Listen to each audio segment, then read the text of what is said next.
नमस्कार मित्रों। समास प्रश्नावली के इस आखिरी छठे भाग में आप सभी का स्वागत है।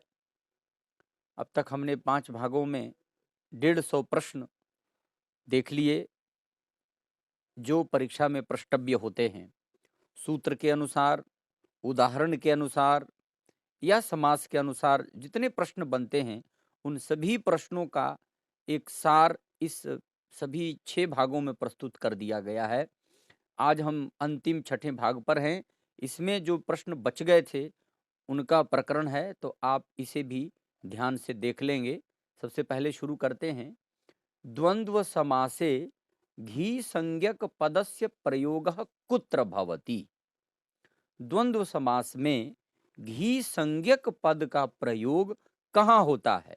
पदादौ, मध्य, अन्ते, कुत्रापि।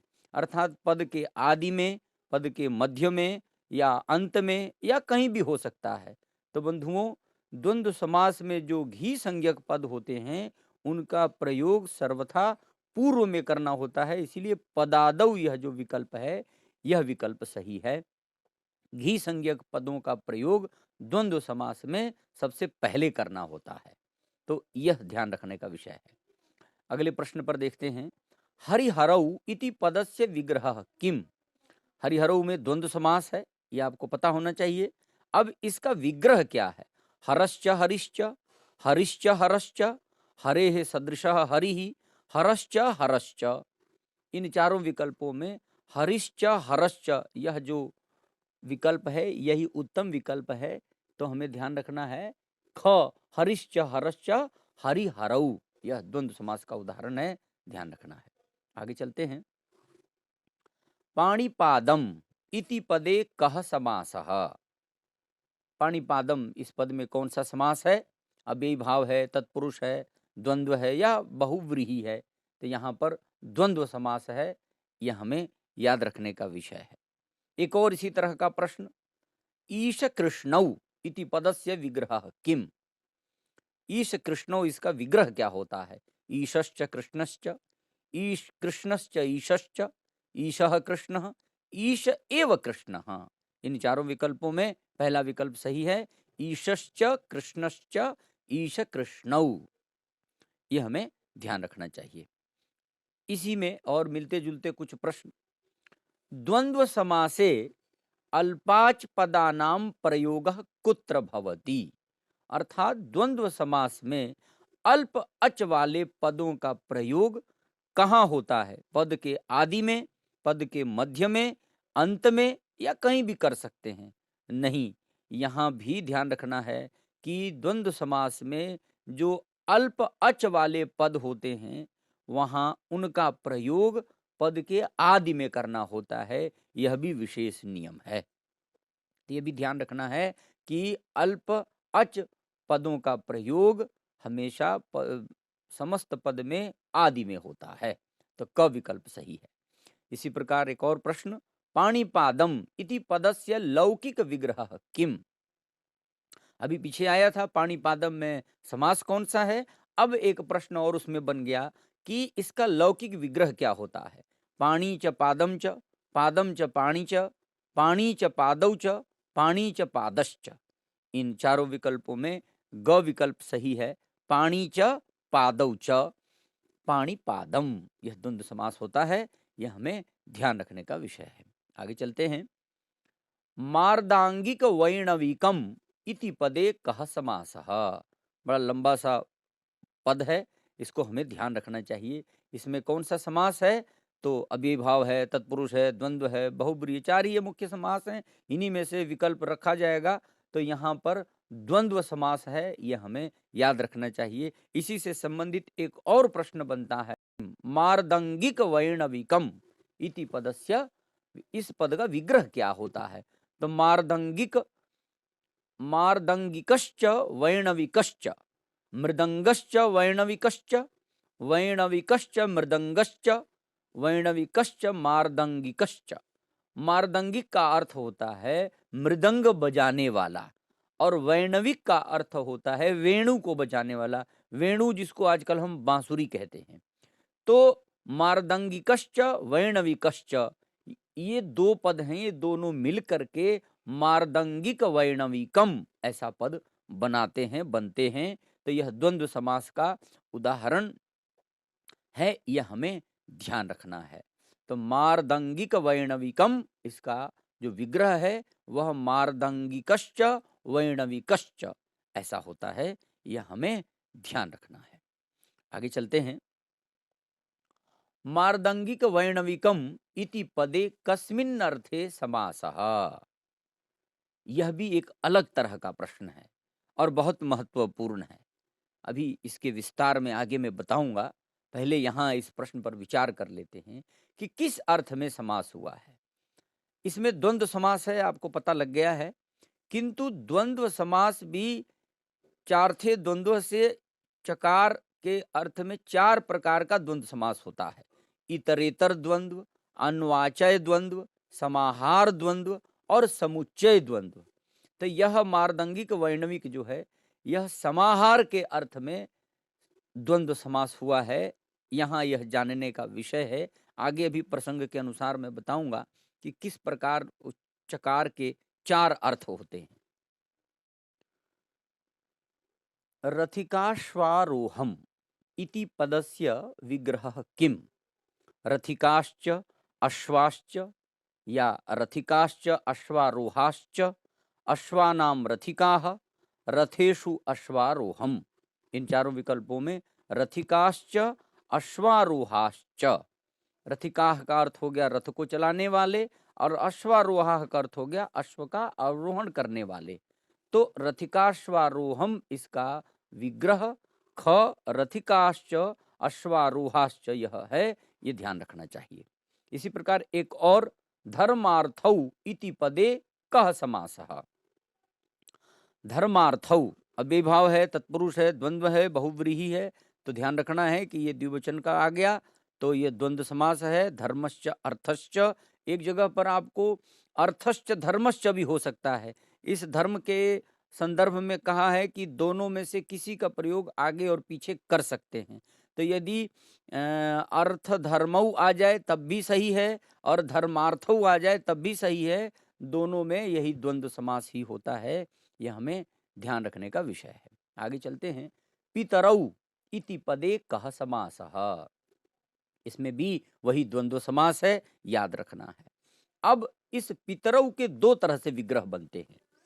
एक विग्रह अभी देख लीजिए पहले। पितरौ इति पदस्य विग्रह किम? पिता च माता च, माता च पिता च, पिता एव माता च, माता एव पिता च। इन चारों विकल्पों में माता च पिता च यह विकल्प सही है। यहाँ पर एक शेष द्वंद्व कहा गया है इसको।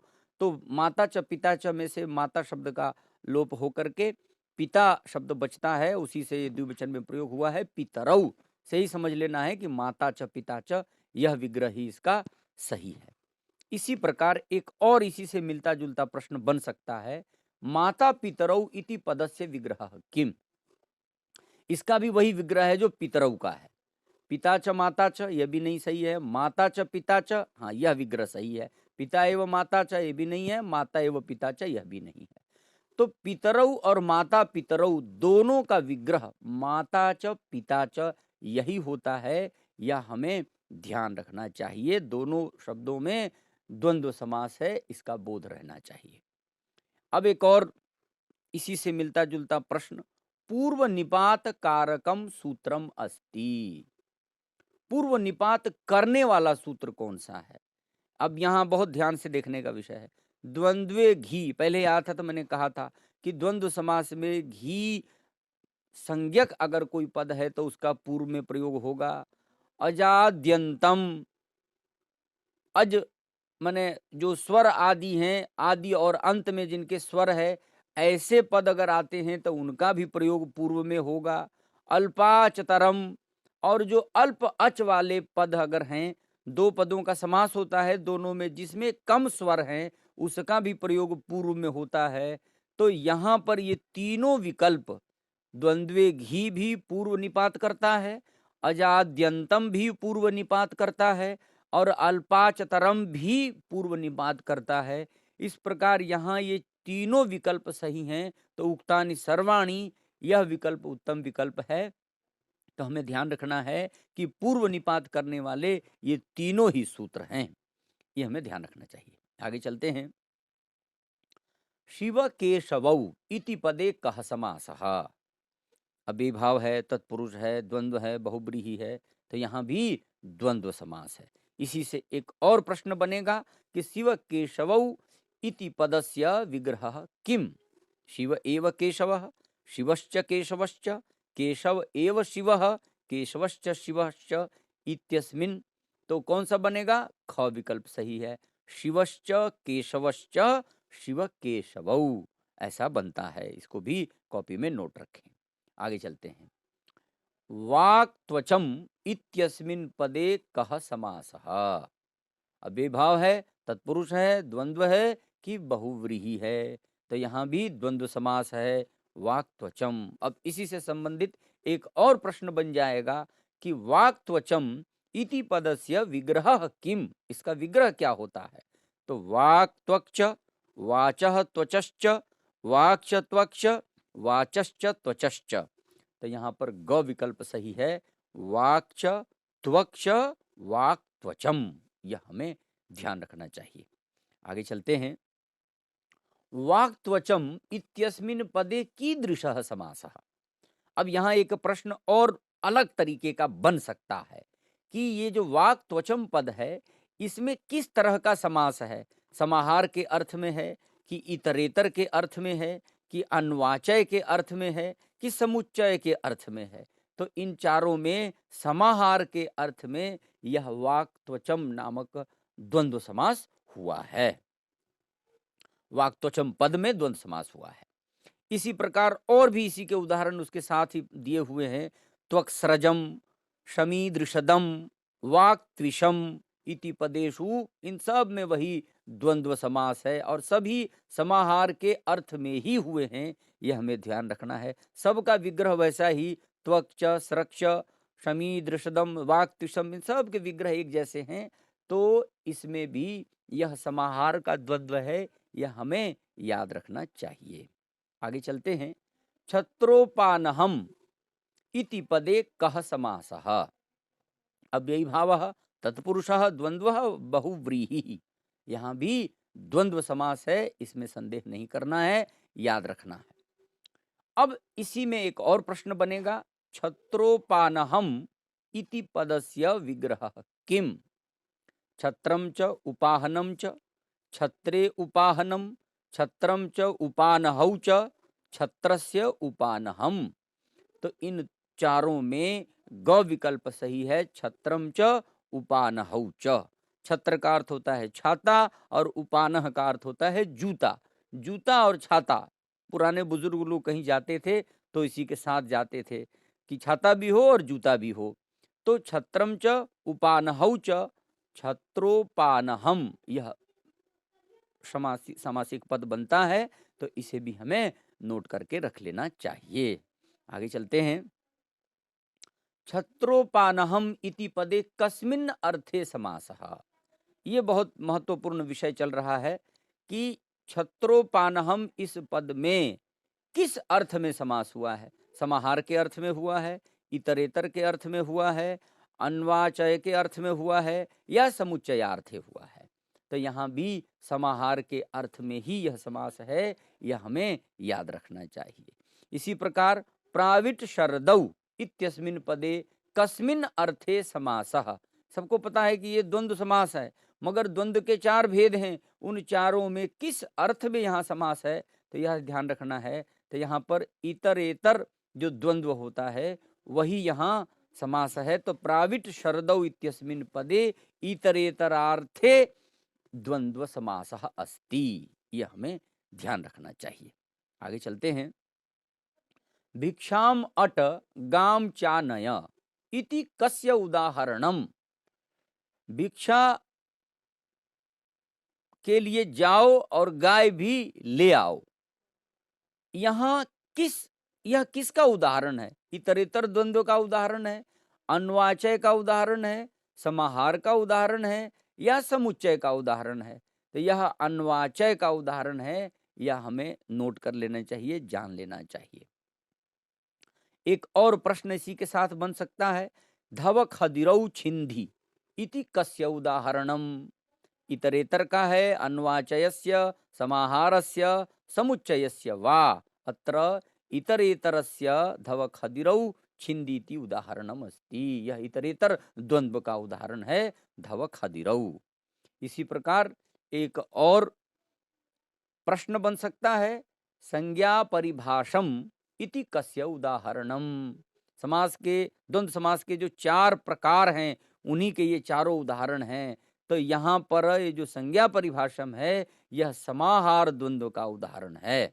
संज्ञा च परिभाषा च संज्ञा परिभाषम, यह समाहार का उदाहरण बनता है। इसी तरह विकाकुत इति पदे कः समासः, तो यहाँ पर भी बहुव्रीहि समास है। ये याद रखने का विषय है, पहले ही प्रसंग में आया था, वहां उत्काकुत था, यहाँ विकाकुत आ गया है। तो इस उदाहरण विकाकुत में बहुव्रीहि समास है, यह हमें ध्यान रखना चाहिए। बंधुओं, समास के जितने प्रश्न बनते हैं, उन सभी प्रश्नों को मैंने इन 6 भागों में विभाजित कर उपस्थापित करने का प्रयत्न किया है। इन सभी प्रश्नों को यदि आप अपनी पुस्तिका में लिख रखते हैं, समय समय पर पढ़ते रहते हैं, वीडियो भी सुनते रहते हैं, तो आपका कार्य इन समासों से चल जाएगा। चाहे आप कोई भी परीक्षा दे रहे हों, टेट का दें, चाहे सी टेट का दें, चाहे नेट का दें, चाहे बीएड का दें, चाहे पीएचडी का टेस्ट हो, पीजीटी हो, टीजीटी हो, जितने भी देश भर में संस्कृत संबद्ध प्रतियोगी परीक्षाएं होती हैं, उन सभी परीक्षाओं में इन्हीं प्रश्नों को पूछा जाता है। इनको आप याद रखते हैं तो समास में आप कभी पीछे नहीं हटेंगे, फेल नहीं होंगे, पास हो जाएंगे। भगवान आपका कल्याण करे। जयतु संस्कृतम, जयतु भारतम।